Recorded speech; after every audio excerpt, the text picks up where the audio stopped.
Hey readers, welcome back. Okay, so my next book, Becoming Eve.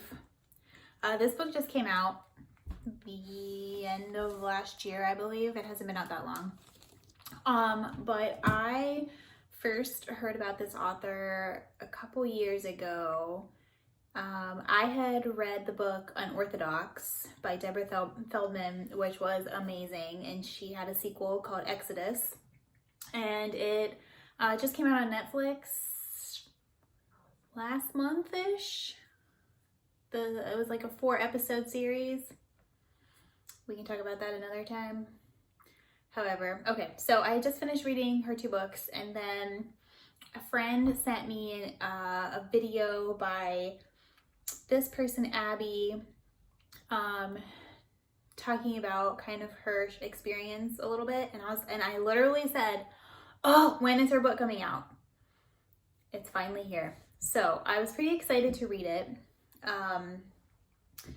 So anyway, okay, so she grew up in Brooklyn, in Williamsburg section of Brooklyn, which is very popular for the Hasidic Jewish community, if you know anything about them.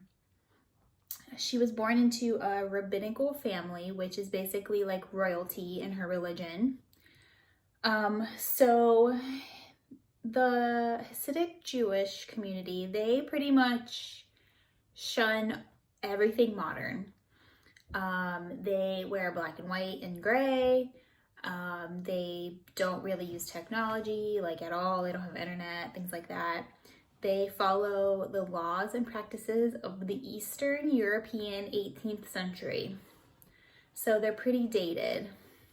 They're pretty isolated as well. They're in Brooklyn, New York, which is like how many people live around them, and they just keep to themselves. So yes, she was born into this rabbinical family, and she talks a lot about that. Like, it's like a dynasty, her family was. She was the first boy born into the family. I believe there were 5 girls before her. So when she was born, the family was like super ecstatic because they finally had their boy. And in the Hasidic community, everything is based on gender, and everything's gender segregated. So like your entire life is based on, like, from the moment you're born, if you're a boy or if you're a girl, like jobs, dress, all these celebrations. Like they have celebrations, I think it's like the 13th day after birth and then the 30th day after birth. There's like all these like very specific days of celebration, especially if you're a boy. It's like a big deal. And everything's gender segregated. So basically the girls and boys are not allowed to talk to each other growing up. They don't know anything about the opposite sex until they get married, pretty much. Yeah, so she has stories about that and about schooling, and then going to yeshiva, which is like 18-hour days of schooling and studying, which is pretty intense.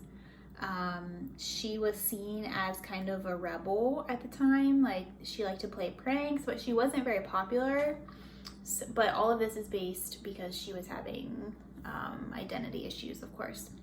So then we become 18, and then now it's time to get engaged and have children. So marriages in the Hasidic community are arranged. There's a matchmaker, and they give suggestions about who should marry who, and then it has to be approved by the rabbi. Like, it's not like you just fall in love and you marry the person that you want to be with. Like, it has to be approved by the family. They have to be from a good family. They have to be good students, you know, blah, blah, blah, blah, blah, all that stuff. So a girl was picked for, Abby now. The first time they met was at their engagement. She had heard of the other girl. I think her name was Frady, I believe. I can't remember exactly. There were so many names in this book that I was getting everybody confused. So anyway, she met her at the engagement, and that's the first time that they met, the first time that they talked. And then basically the parents come in and they say, like, you good? And then they're like, we're good. And they're like, yay, you're engaged. And then they have a celebration. And then they don't see each other until the wedding, which is like a year later. So they only talk one time, and then the next time they see each other, they're getting married, which is insane to me, but that's a whole other thing. So anyway, she has a bunch of stories about, you know, her identity issues growing up. She got into a relationship of sorts at yeshiva up in upper state, right? Up in New York somewhere.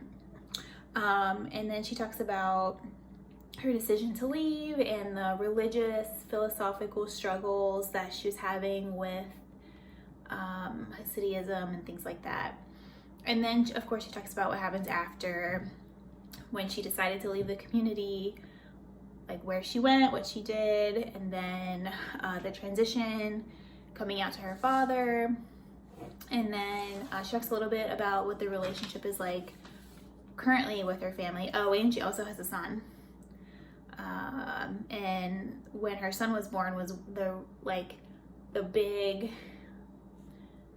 moment of like, oh, I should be a female. So interesting.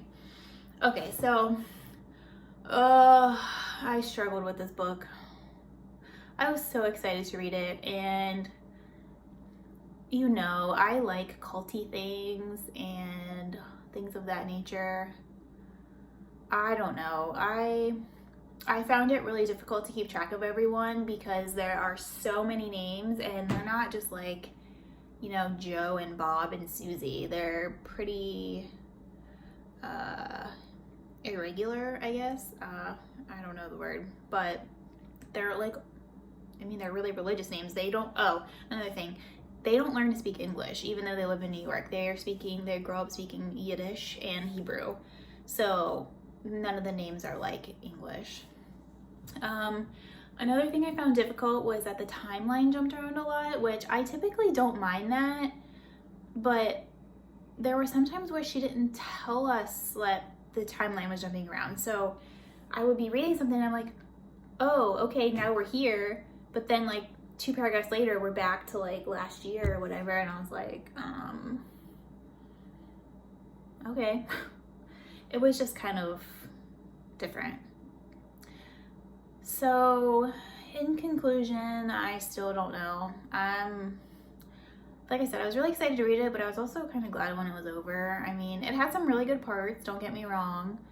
Some very interesting parts, but it was so hard. And even like going back to the names, it seemed like everyone had their formal name, but then they also had a nickname. So like there was one section she was talking about her younger brother, and she gave the name of the younger brother, but then literally two sentences later, we're talking about the same brother, but now we're using his nickname, and I'm like, wait, is this something different? I like had to go back and reread and things like that. So I don't know. I have watched some of the interviews that she's done on TV, and I honestly thought that those were more interesting just to listen to her talk, because obviously she's speaking English now, but yeah, I don't know. So that's how I feel about it. But if you read it, let me know what you think. No, I don't know. Okay, that's all I got. Thanks for watching.